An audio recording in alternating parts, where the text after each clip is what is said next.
Welcome to the 10th anniversary of the San Antonio Book Festival and this special pre-recorded session. I know the audience is seated outdoors, but for everyone's safety, we kindly encourage you to keep your masks on, except when actively eating or drinking. We also ask that you silence your cell phones so that everyone can enjoy the program uninterrupted.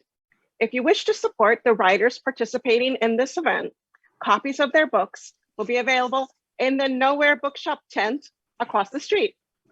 My name is Sarah Zenaida Gould, and I'm the Executive Director of the Mexican American Civil Rights Institute, an emerging museum and archive located in San Antonio, focused on collecting and disseminating Mexican American civil rights history. I'm pleased to be with you today to discuss two new Texas history books. Today, we are joined by Joe Pappalardo and Char Miller. Welcome. Thank you. Thank you. Joe is an award-winning journalist who's worked on the staffs of and remains a contributor to Popular Mechanics and Smithsonian Air and Space magazines. Recent freelance work has appeared in National Geographic and Texas Monthly. He has been a guest on C-SPAN, CNN, MSNBC, and Fox News, and appeared on several television shows on the History and Science channels. He is the author of 4 nonfiction books: Sunflowers, The Secret History, Spaceport Earth, The Reinvention of Spaceflight, Inferno, The True Story of a B-17 gunner's heroism and the bloodiest military campaign in aviation history, and what we'll be discussing today, Red Sky Morning, The Epic True Story of Texas Ranger Company F. Welcome. Thank you. Also with us is Char Miller, who is the W.M. Keck Professor of Environmental Analysis and History at Pomona College in Claremont, California. His most recent books include West Side Rising, How San Antonio's 1921 flood devastated a city and sparked a Latino environmental justice movement, which we'll be discussing today. Hetchy,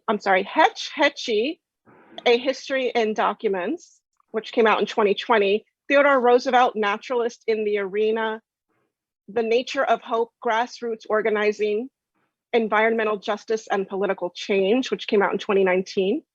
And San Antonio, A Tricentennial History, which came out in 2018. Other recent books include Not So Golden State, Sustainability versus the California Dream, America's Great National Forests, Wildernesses, and Grasslands, and On the Edge, Water, Immigration, and Politics in the Southwest. What I would like to do, because we have 2 books that they're about Texas history, and yet they're I was having a little difficulty connecting them, but I'm going to figure that out. Okay. But what I would like to do is have each of the authors do a short reading from their book, just to give you a taste of the voice of the books and the kind of story that we're going to dive into once they've done that. So I'd like to ask Joe if you would read a passage from your book.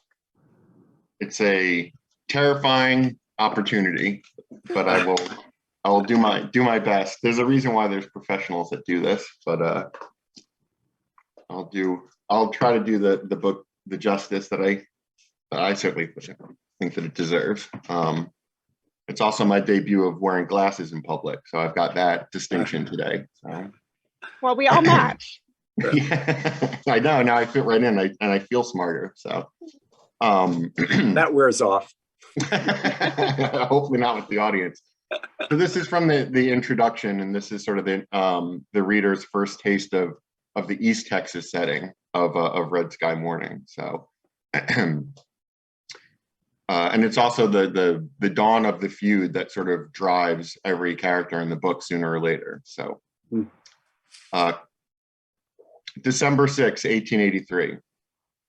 Dr. J.W. Smith rides towards Holly Bottom with a bad feeling that only grows with each hoof step. His destination, best known for providing access to a bayou best suited for rooting pigs, is 10 miles southeast of the town of Hemphill. That's where a pair of bodies have been found shot to death and left in the rain. Hemphill may only be an isolated deep East Texas hamlet of 350 people, but it's a beacon of civilization compared to the bordering primordial forest. Each minute heading southeast brings the doctor and his 3 fellow travelers deeper into the shadowed hills and impenetrable thickets. Quote, Sabine is a small county and the lower end of it is sparsely populated, unquote, one newspaper describes at the time. The people of the upper part know nothing of the country, unquote. John Wesley Smith, despite being from Hemphill, has a better than average knowledge of southern Sabine County.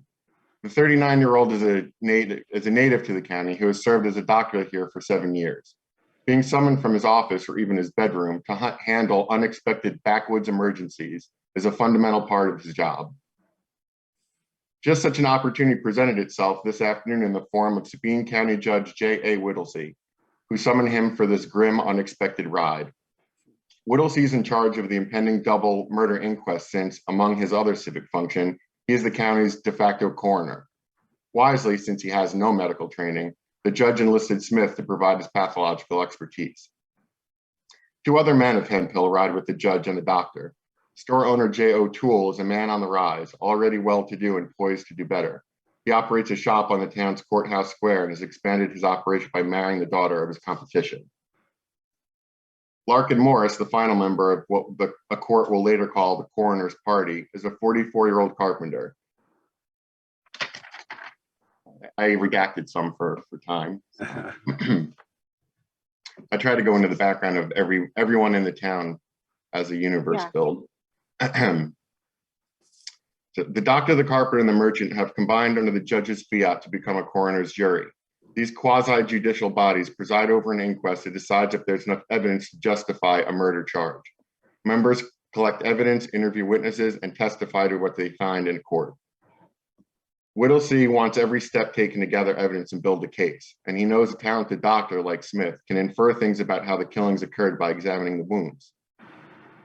The coroner's party is on the only trail between Hoyson Bayou and Holly Bottom. It winds through the gloomy hills and over murky creeks made quick with the recent rain. Sunlight filters softly between the canopy of longleaf pines and creates odd patterns on the dirt path. There are swine prints along the trail. It's December and herds of pigs are gathering the lowlands to feast.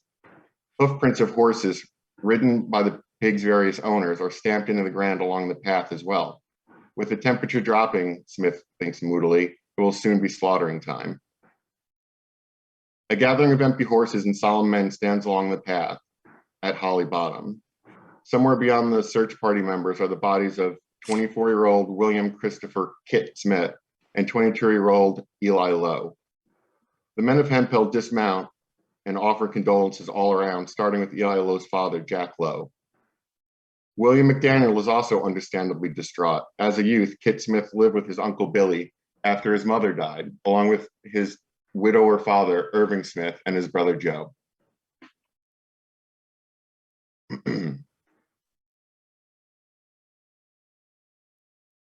Pardon me. Smith already knows who the main suspects are. Like everyone else in the county, he's heard about the animosity between the Connor family and both these victims. He also knows of their family connections, and in Sabine County, everyone seems related to everyone by blood or marriage. This includes Dr. Smith. He's related to the dead man, Kit Smith, if you crawl up his family tree far enough to reach the fork between brothers William and Obadiah Smith, both early Sabine County pioneers. He's also obliquely tied to Leander Connor, part of the family under suspicion, who's married to his late wife's cousin Marthy. The doctor's familial connections are nothing compared to the close ties between the Lowes, Smiths, and Connors. For starters, both victims can claim a Connor man as a brother-in-law. A bloody feud between these clans would literally tear those families apart and take Sabine County with them. How am I on time?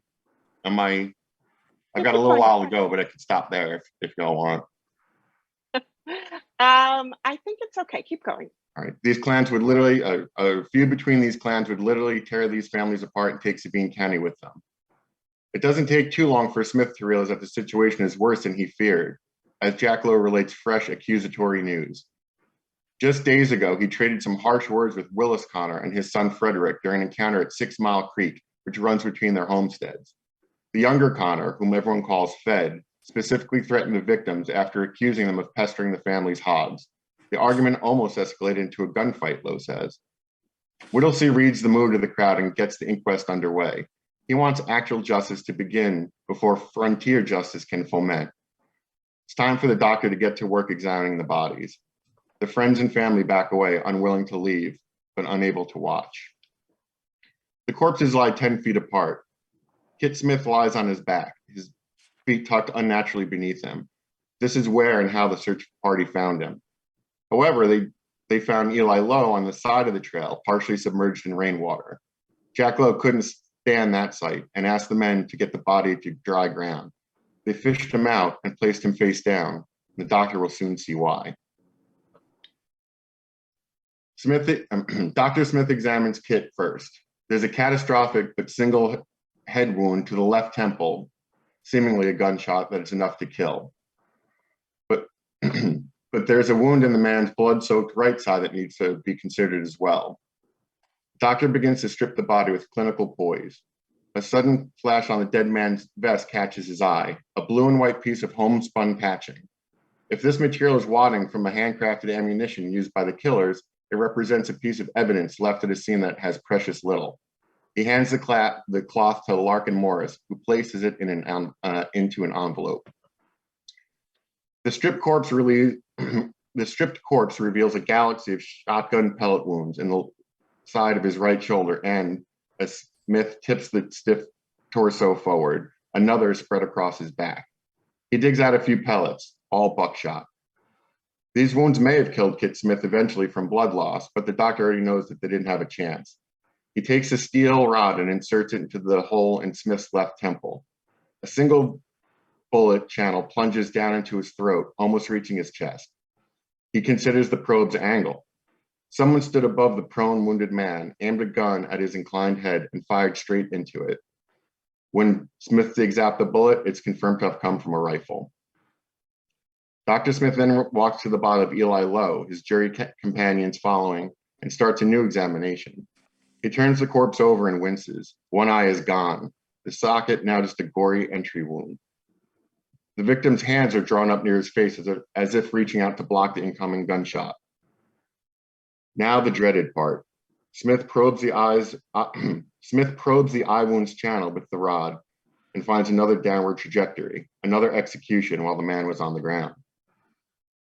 Clothes removed, the doctor clearly sees a pattern of shotgun wounds in the to Lowe's shoulder and in his back, two smaller shots placed 5 inches apart. He digs out 2 pistol balls from those twin holes. Doing a similar excavation shows the shotgun blast is a mixed load of buck and squirrel shot, impacting as part of the exact same spread. Given the difference in loadout between the victims, it's now likely that 2 different men wielded the shotguns. Morris collects the balls and pellets and seals them in envelopes. He will pass these to Whittlesey right away, and the next day, he hands the envelopes over to W.T. Arnold, clerk for the grand jury. Smith finishes his examination as night falls. As for the cause of death, multiple gunshots are the obvious conclusion, but the narrative told by the bodies is sure to further incite the county. This wasn't much of a fight. Kit Smith and Eli Lowe were shot in the back by multiple gunmen using shotguns and a pistol. The unhorsed, wounded men were then finished off with headshots while lying helplessly on the ground. The inquiry is over, and the findings point to a cold-blooded double murder at Holly Bottom. Dr. Smith can imagine what the friends and family of Smith and Lowe, some of them milling nearby in frustrated grief, will think of that when they hear it. The only suspects live just 3 miles away. Now the question cannot be avoided. What is to be done about the Connor family? Thank you, thank you. So it really sets the stage for exploration of the Texas Rangers in the 1880s and what will become a big shootout between the Rangers and the Connor family, the folks who had been behind this double murder that you just described. Char, could we have you read a passage from your book? Sure, thank you. This also comes from the introduction, and like Joe's, it's really kind of designed to set up both characters on the one hand, but also the broader story of a flood that tore through a city. and had a dramatic and brutal impact, particularly on the west side of San Antonio. And like Joe, part of what I was looking for was a story, some story to sort of open up that could carry elements of what would follow, and found it in a squib in the San Antonio Express, a short article about a man by the name of Ben Corbo, and that's where the book begins. The keys were a clue. Something was amiss. Still inserted in the front door of Ben Corbo's popular fruit market at 422 St. Mary's Street, they attracted the attention of the employees of Hughes Auto Livery, located nearby. The staff had been in the process of clearing out their shop in the aftermath of a horrific flood that had torn through San Antonio, Texas 2 days earlier. It was September 1921. The flood had begun on the evening of Friday, September 9th, with heavy rain lashing down the San Antonio River watershed. By 10 p.m., St. Mary's Street had become a river. Within 2 hours, raging waters were gathering and crashing through downtown and devastating portions of the west side neighborhood where Corbo's family lived. Some of the auto livery's personnel, as they headed home through the whipping winds that evening, stopped at the fruit market to check in on Corbo. He asked the men to escort his son to home, their home on Monterey Street, which was about 1.5 miles west of where the shop was located, while he remained, quote, in the store a few minutes longer in an attempt to save some of his property. That was the last anyone heard from him. The flood took out power and telecommunications for 2 days, and the city imposed a strict curfew that blocked access to the badly damaged downtown. It was not until Sunday morning, September 11th, that some of the same livery workers returned to their shop. As they swung by Corbo's market, they spied his keys. Fearing the worst, the men sprang into action. Quote, hammering their way through the front of the building, rescuers attacked the wreckage, and after a search that continued into the middle of the afternoon, the body was located beneath debris that filled the rear of the building. Those minutes trying to save some of his property cost Ben Corbo his life. In one sense, his death was preventable. Had he left the shop with his son, he might have lived through that terrifying night. His family managed to survive, as did his home. But then history is replete with what ifs, questions that have no answers, yet paradoxically point the way to some explanatory patterns. The fruit vendor, after all, was like many others who died in the most fatal flood in San Antonio's history. Swirling with street pavers, automobiles, furniture, and tree trunks, turbulent stormwaters undercut houses, commercial buildings, and bridges, and killed many who lay asleep in their beds. Other residents who had managed to escape their battered dwellings were sucked into the maelstrom. Corbo was not alone in being trapped that evening by the relentless force of the waterborne debris. Yet his demise, he was one of an estimated 80 people who succumbed that night, was unusual in this respect. Only 4 people perished as a result of the San Antonio River's floodwaters, and Corbo was the only adult. The other 3 were children that the river pulled from their parents' arms. The vast majority of those who perished were on the city's densely populated west side, in an area known locally as the Corral or Jacal district, so named for the huts and shacks that lined the rough-watered creeks of the west side. These rough shelters were no match for the powerful floodwaters that raced down the west side's interlacing of creeks, the Alazan, Martinez, Zarzamora, Apache, and San Pedro. That evening, the Alazan, which curved but 1 block west of Corbo's home, proved the deadliest. This disparity in demographics and distribution of death in San Antonio dovetails with a statewide pattern with regard to the disaster. Spatial inequities, ethnic discrimination, and environmental injustices determine who survived and who died in this massive flood. The total lives lost will never be known, wrote the USGS survey engineer, C.E. Ellsworth, in an extensive analysis of the impact of the 21 flood across central Texas. But the best estimates available indicate at least 224 people were drowned, most of whom were Mexicans who lived in poorly constructed homes built along the low banks of streams. His careful qualification of the number of fatalities across the state held true as well for San Antonio. Many Undoubtedly, many others were drowned and never reported missing. Many bodies were carried miles and buried in sand, mud, and debris along the river bottoms. A particularly mournful example came to light 1 month after the flood. Several days before the storm, Mariano Escobedo, who lived with his wife and 2 children in a shack on the banks of the Alazan Creek, had left town to find work in West Texas. It was some time before he had heard about the flood, and even longer before he was able to scrape together enough money to return to San Antonio. His small abode, which was located in the path of the torrent that swept down Alazan Creek, had vanished. Friends and acquaintances had no information about his family.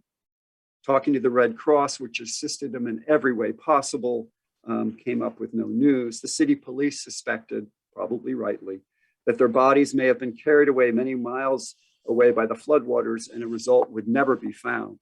The police also told the Express News that the disappearance of this family was not unusual. There were numbers of instances of people in the Mexican district along Alazan Creek washed away that were not brought to the attention of the Red Cross or other officials.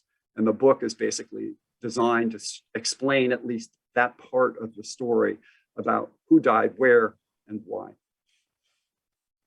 Thank you so much for sharing that passage. So these 2 books, they focus on different places and times in Texas. Joe's book more heavily focuses on rural Texas in the 1880s, although the book does take us to San Antonio at a couple of points. And then Char's book focuses on urban San Antonio in the 1920s, although he also gives us a bit of a broad view of that history. So just to provide the audience just with a brief synopsis to help establish this conversation that we're going to have. So in Joe's book, there's a sort of a primary protagonist, of course, a real person. This is James Brooks, who arrives in Texas from Kentucky as a young man ready to carve out a career here. He fails at a number of things, including ranching, but he ultimately joins the Texas Rangers. And in the Texas Rangers, he gets a steady paycheck, and he is able to rise through the ranks. He is described in some places as being a little bit quick to draw his gun, a little bit heavy on the alcohol, and eventually he's even convicted of manslaughter. He gets a pardon. I'm only saying what's on the back of the book here, okay? So I'm not giving away these aren't spoilers. Yeah. He gets a pardon, and he's back in action in the Texas Rangers. He goes on to be involved in this notorious attempt to take down this Connor family, which in that passage that Joe read, we hear about this crime that the Connor family was involved in. So this is out in East Texas and fairly rural Sabine County. Later, this main protagonist of the story, he's really left an imprint on Texas, right? He has a county named after him. So he eventually settles in Porfirius, which is now in Brooks County. So it takes us through a whole time period involving this kind of Wild West atmosphere. Meanwhile, in Char's book, he's recounting this absolutely devastating flood that hit San Antonio's Mexican-American West Side in 1921. It also hit downtown, but the kind of the main impact was in the West Side. And so we have many people killed. And as he said in the passage that he read, we don't even know how many, because bodies, they went far and wide, and in many cases were probably too battered to ever be recovered. And then of course, thousands of homes were lost in that flood. But what is really just, hits you in the gut is that it would take decades before there would be any real attempt to initiate flood abatement in the West Side. And so he goes into that. So what I think is the thread between your 2 books, besides Texas, is that they both address violence. And so in Joe's book, we're learning about the kind of violence that's being meted out in different parts of Texas, both in terms of people fighting over cattle and horses and resources, but also the violence that the Rangers are involved in themselves, and that they were mandated to commit that kind of violence, right? That was their job. And then in Char's book, we also learn about a violence, and Char, you call it a slow violence, but this is a more subtle form of violence, and yet it's also essentially state mandated. So I was wondering if the two of you could both discuss, and we'll start maybe with Joe and then go to Char, if you could just discuss the kind of violence that exists in society, or that your book addresses in the 1880s and then in the 1920s. So let's start with Joe. It's such an interesting question and a great way to go about it, because the commonality between the Connor family and the Rangers is this impulse to, this violent impulse. And one thing that stuck out with me when I'm following Brooks, I tried to take a very tight aperture, really 2 years, explaining things, where Brooks's career and the feud and these texts and all that takes some packaging, years, preceding and afterwards, just to tell the story. But really the meat of the story is 1886 to 1888. And when you take that tight of a focus, you realize that the tempo of what the Rangers were doing was very, very quick. They were getting dropped in to situations, usually by the governor. They were focusing on people who had political connections sometimes. This was an era where the Texas Rangers weren't fighting Native Americans. They weren't, the Mexican Revolution is still years to come. This is the first time the Texas Rangers are fighting outlaws. They're fighting fence cutters. They're in strikes. They're in family feuds. They're going after their own demographic. So the backlash against them comes from that demographic, court cases. James Brooks getting brought to trial on a what the prosecutors called a bad shoot, and what the jury agreed. That feels very modern. He shot the wrong cowboy. He shot a cowboy that had deep connections, and of course he was an Anglo cowboy. Their job was completely different. They weren't mounted militia. They were cops, and the tempo that they were asked to do things and who they were being asked to do it for lent itself to quick solutions, quick actions. Let's move on to the next one. And if that meant killing, that meant killing. Was it their first option? Not always.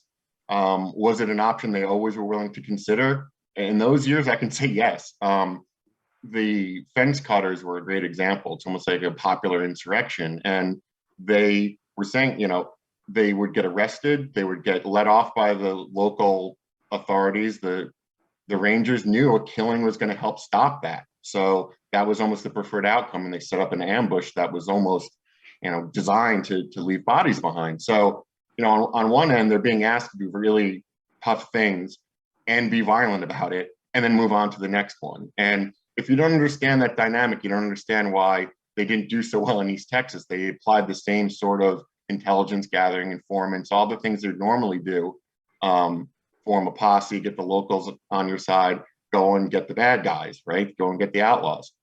Didn't work out there. And until you understand the op tempo and the way they do things, you don't understand why they failed. And I'll pass the mic, but when the Rangers failed, the other frontier violence set into Sabine County. And that's when things got really nasty. That's when a 10-year-old boy gets killed. That's when there's, the locals took care of their own, and it's uglier than what the Rangers were doing. So there are layers of violence, and at every turn, the violent decision leads to ramifications that usually don't do anyone any good in the long run. So the after flash of that violence is felt in Sabine County and in the Rangers throughout the rest of their histories, within the families, within the organizations, within the politics, up to the state level. So it really reverberated. Once they decide to kill us two in Holly Bottom, the county literally does get torn apart for 6-7 years.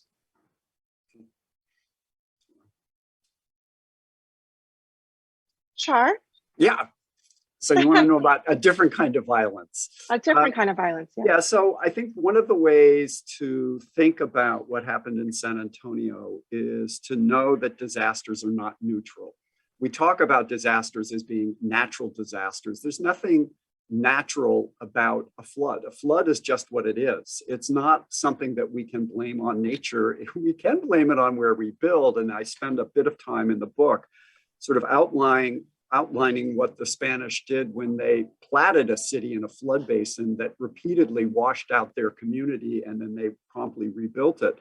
But your question is really about the violence of that flood and who feels that effects most deliberately. And here's where flash floods, which San Antonio specializes in, and slow violence come into play. Because as I note in the book, and one would say, well, of course, this is true. The poor tended to live in the most vulnerable, cheapest property available. Whether they were renters or owners, you would congregate in the places that other people with more money would decide was more dangerous. And so what the flood of 21, and frankly, the whole slew of floods, at least dating back to the 1819 mega flood that had torn apart the colonial town, what they all reveal is the answer to a very simple question: who lived and who died? And you can literally parse it by class, because those who can build stronger foundations and lift their houses above the floodplain have a better chance of surviving. And that was true in 1840, as it would be in 1865, as it would be in 1921. Those who didn't went underwater. And if you just look at the death rolls in the city of San Antonio and then plot who lived where, which is fairly easy to do now, you can go back and look at the demographics and reach, again, a not startling conclusion that the most vulnerable people were the people who most likely died or were injured, or at least had their small properties devastated. And the 21 flood is no exception to that process.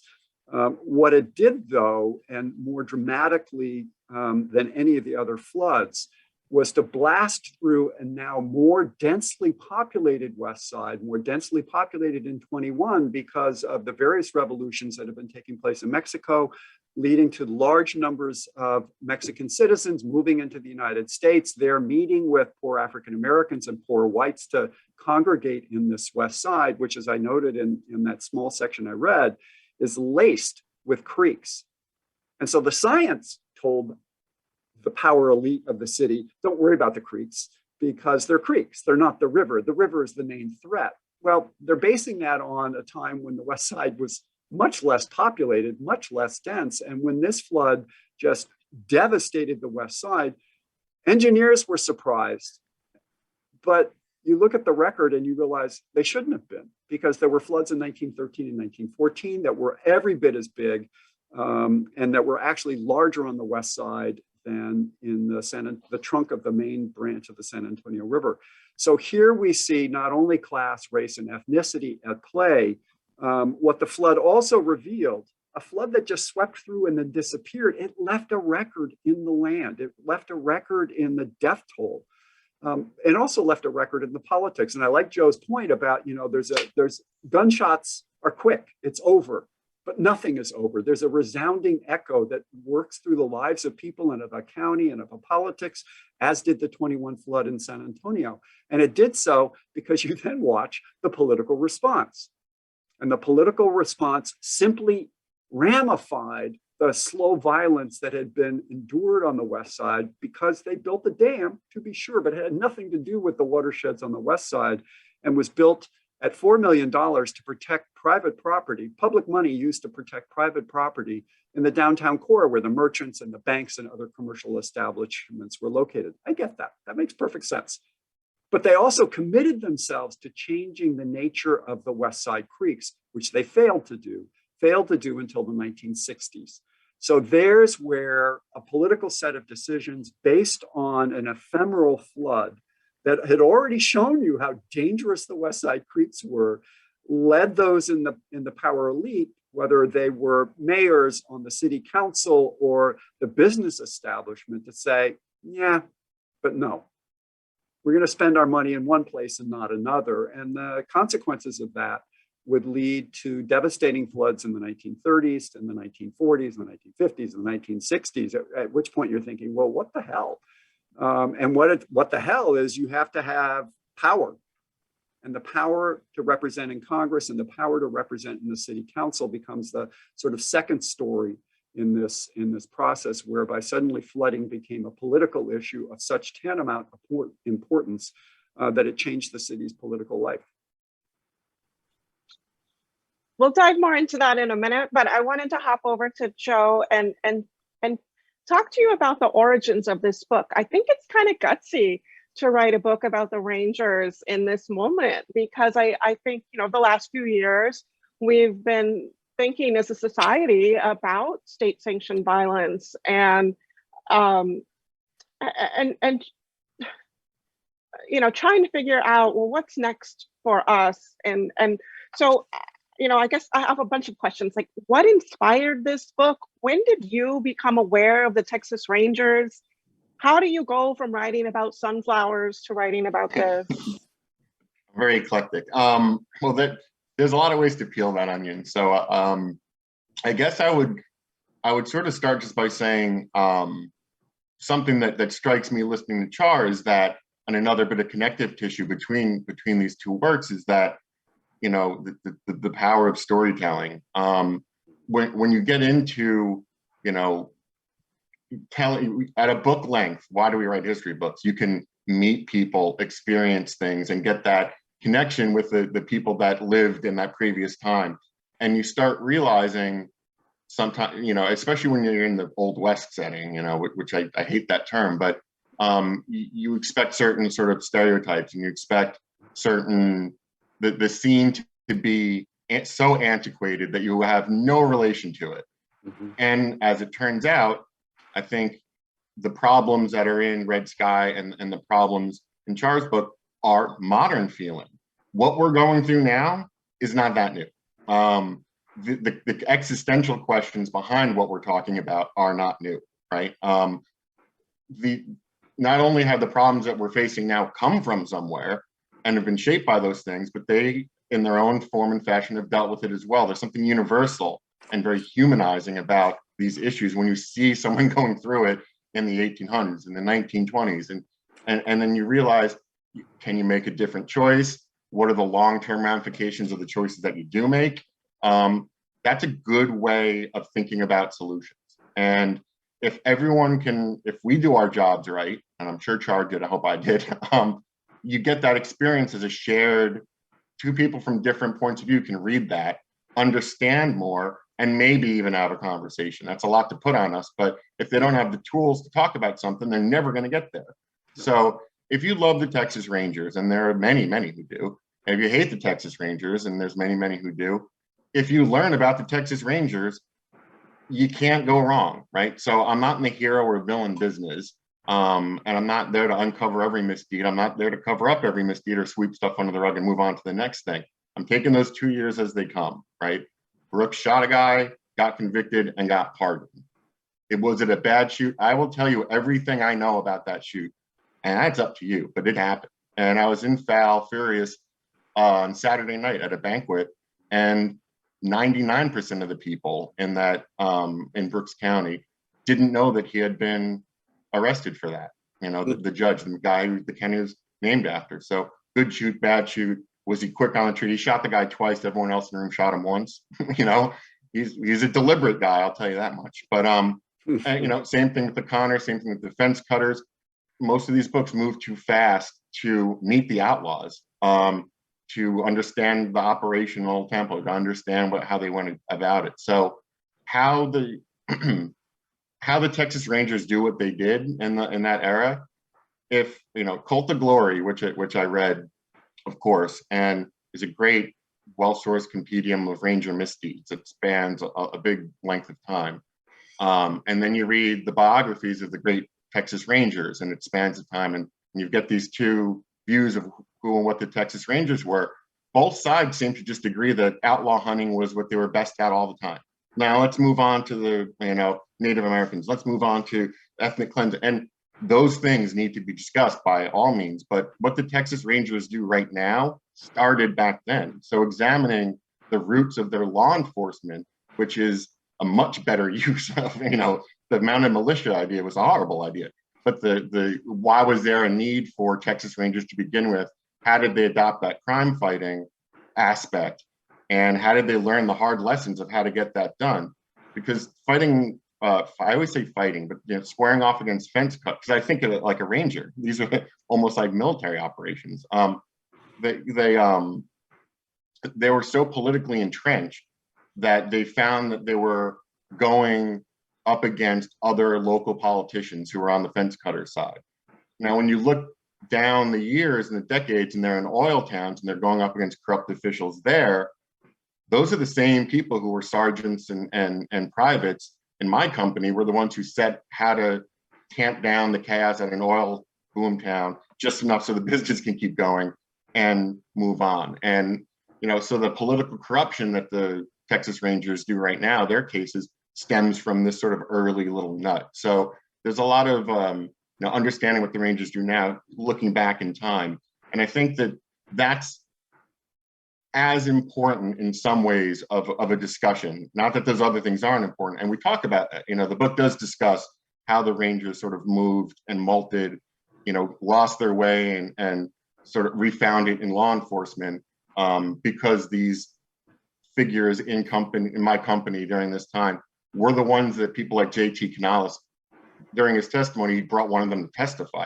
He looked at them as a better form of ranger. I thought that was a very modern construct, looking back at these golden era guys and saying they were the ones who were always, but here's Canales saying, would you ever do these things that the Rangers are doing now? And of course he knew those guys personally, and they said, no, we would rather disband the whole organization and be responsible for, the killing of prisoners and things like this. These are very violent men chiming in on an even worse, more violent aspect of Ranger history. And there's JT Canales right at the heart of it. And it was a beautiful moment because it wrapped some of that up and it cemented a little bit why these people are important in Texas history and why it's important to know how they got to where they were later in life. And it was through the voice of, one of the champions in Texas history on the issue. So that was a real gem, a real great find, something that a lot of books don't bother to look at, but I thought was very instructive. I don't know if that answered your question necessarily, but I rattled on long enough. I probably got some of them. Yeah. And just to provide the audience with a little context here, your book, as soon as I finish this, actually, I want to ask you a question about it, but your book uses this kind of non-linear, almost like diary style, where you give us the date and then tell us what was happening then, but those dates are not presented chronologically. And so in a way that kind of shakes up what you thought you knew before you got to that, point. So I do want to ask you about that. But one of the things too many Kurosawa movies. That's blame Kurosawa for that one. I can't help myself. But one of the things that yes, one of the things that happens in the book is that you do recount that in 1919, J.T. Canales, who at that point was a state legislator, but is revered in the Mexican American community for being the first practicing Mexican American lawyer in the sort of post 1836 period in the United States. It's from a wealthy family down in the valley, had a large land holding down there, and so he had access to things that a lot of Mexican Americans simply never could have dreamed of because of his family standing. But as a state legislature, he calls these hearings to investigate atrocities by the Rangers, which had occurred sort of, during the Mexican Revolution period. And as you reveal in the book, Brooks is one of the witnesses called during that hearing. Now, at that point, he's retired. From Rogers was called. Brooks was talked about in good ways, but Rogers actually testified. He was an active lawman at the time. It's very awkward for him, which I thought was funny. Yes, my apologies. No, please. But Brooks is mentioned as somebody who was not like some of these other people, although he had his own histories of violence. So yeah, that tells you something about the people who Canales was talking about. He didn't mind someone who was quick on the trigger, but these others were something completely different. Yeah. But also that kind of connects to worlds, which takes me back to Char's book, because that period that Canales is active and is trying to engage with in those 1919 hearings is a period that in many ways sets the political tone that folks in San Antonio are dealing with, right? That there is this social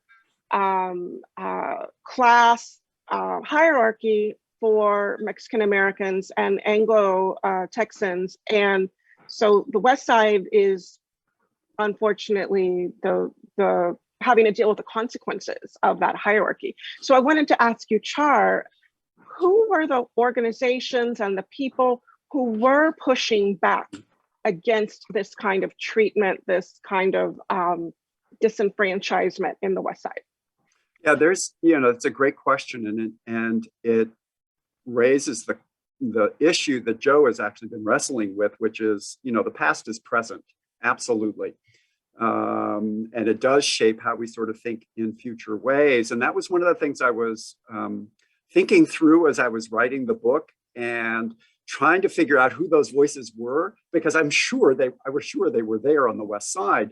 And again, it's another little squib that, like a half a paragraph in the San Antonio Express, that gave me a name that I then talked to colleagues, and I started thinking this story out. So there was an organization called Cruz Azul, the Blue Cross, that was, its origins lay in Mexico, but it was a mutual aid society, one of many on the West Side. In fact, in 1919, when it was started or thereabouts, it was one of the youngest to have emerged. There had been at least 30 years of these mutual aid societies that had emerged on the West Side for Mexican Americans who lived there, in large part because there was no welfare system. There were no social safety nets that were global.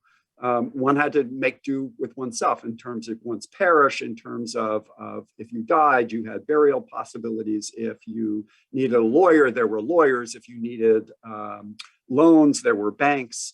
If you needed medical aid, there were doctors.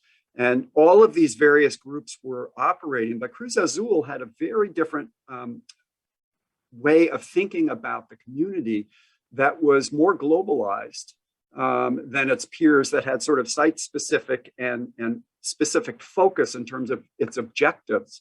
Their job was, as these women understood it, and this is the key, they were women who were organizing this group. They got their feet wet quite literally in the 21 flood. It was the sort of moment in which they stepped out into the public arena, in which within moments of the flood, they were literally in the floodwaters, pulling friends, family, and neighbors out, as were many people. The US Army was in there, but these mutual aid societies were actually rendering mutual aid to their own community. But Cruz Azul, within moments, was not only pulling people out, they were also setting up food kitchens and clothing distribution and getting doctors on the West Side to come in, and commercial agents on the West Side. Because it was a segregated neighborhood, there were segregated services of all kinds to bring food, clothing, to build shelters, to do all sorts of stuff before the Red Cross got on the ground.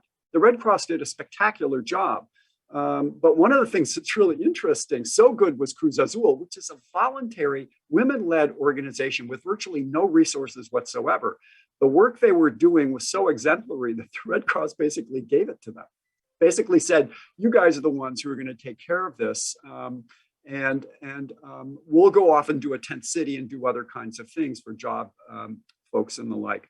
So that's part of the story that emerges. And yet, once it emerged, I went, wait a second, so what happened after that? And it turns out that, and I would only find this out, although I suspected it at the time, these women remained active up through the 1930s, when the New Deal basically came in as and undercut most of the mutual aid societies, because they were able to come in with greater money and they could build housing and they could set up social safety nets.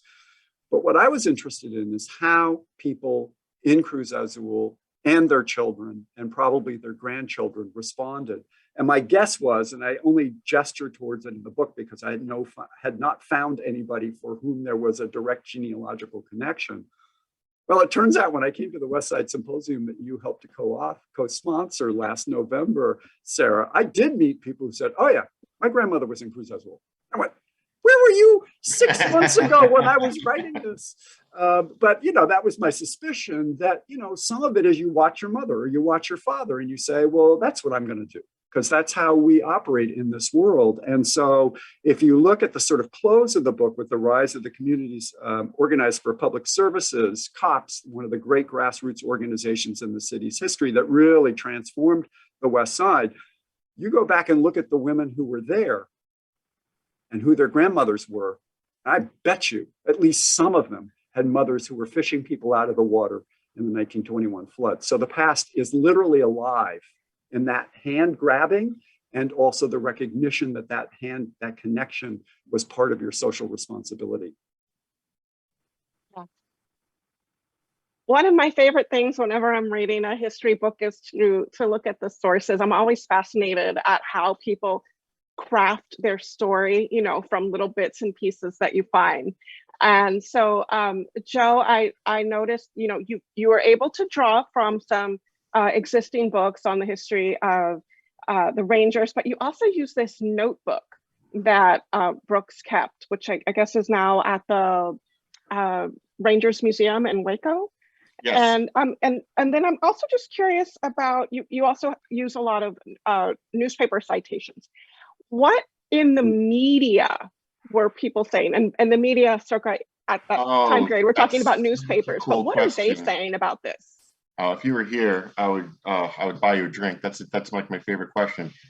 The media coverage in Red Sky Morning is it's interesting to me because there was a PR war between the Rangers and the Connor family.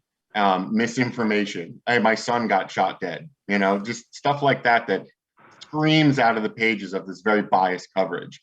It's such a great bellwether of once you realize who own the papers and you read enough of them, and Char, we should start a support group.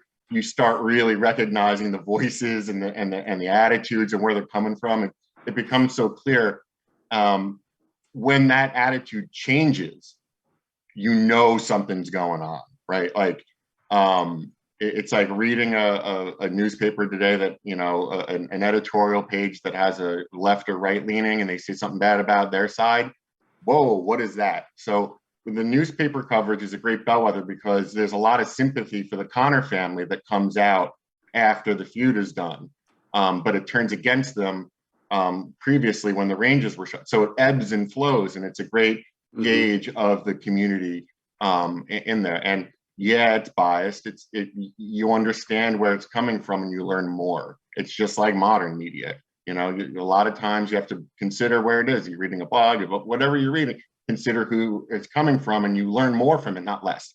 So I thought that was great. And man, you're so right, Char. When you find that one little nugget, that one little, news brief that maybe someone didn't think was important, or they reprint it in a city newspaper, you get the best little nuggets from those. And those are some of my favorite finds during the research phase, that one that no other author had seen. And now I have computer, assisted research. Some of these other authors got a lot of great stuff, doing shoe leather kind of stuff back in the day. And I'm so grateful to them, but there's places I can look in 5 minutes would take them 2 years to look now. So it's on me to get those new little nuggets and see where they fit in a great narrative. But treat media with a lot of caution, know as much about the source, and you'll make more of it. That would, if no one's asking me for advice, but if they were, that's what I would say. Thank you. And Char, how about in your exploration of the flood, how were the newspapers, and we had multiple in San Antonio at that point, how were the newspapers reporting on what happened? Yeah, it's very interesting. And like Joe, part of it is know your media and know it well, because it shows you these little fissures, these little cracks that partly become stories on their own side, but also helps you understand that this is a nuanced situation, and whatever the stereotypes might be, there are alternatives to those voices. And in San Antonio, it was really interesting because there's 2 major English language newspapers. There's multiple Spanish language newspapers. And the flood took out all of them, right? Every one of their newsrooms was flooded. Some got on faster than others. Some put out broadsheets of a single page that were like hyper their articulation of what happened. And so you just like, okay, let the flood go away and let the emotions die down a little bit, and we'll start to see what actually engaged. But as you know, Sarah, part of what was most important for me was this document that UTSA, the University of Texas at San Antonio, had digitized it the day I wrote them to ask about it. Like, that was that blind, dumb luck. And it is this remarkable investigative journalism from the Spanish language journalists in the west side of San Antonio, articulating their experience of the flood, articulating the voices of those that I wanted to surface but had no real way to get to them. And here it was. Trinity University has published an ebook version of it. They're supposed to publish a paperback. I don't know where it is, because in part, you get to put your hand on a past that you didn't know existed. And like Joe was saying, those are moments in which you feel so, so lucky. Yeah, yeah. Well, I gotta tell you, these books are really excellent takes on different moments, and I'm sorry, this one's backwards. Different takes on Texas 1880s rural story of the Texas Rangers and some sort of notorious moments in their history, and then this flood in San Antonio 1921 that had consequences for decades. I hope that you will pick these books up, and I'm sorry we're out of time, so that's it with the questions. But I want to thank everyone for attending the San Antonio Book Festival, whether you're joining us in person or virtually. We hope you enjoy the many offerings at the festival's 10th anniversary. And thank you so much, Char and Joe, for being with us today. Thank you. Great being here. Thank you.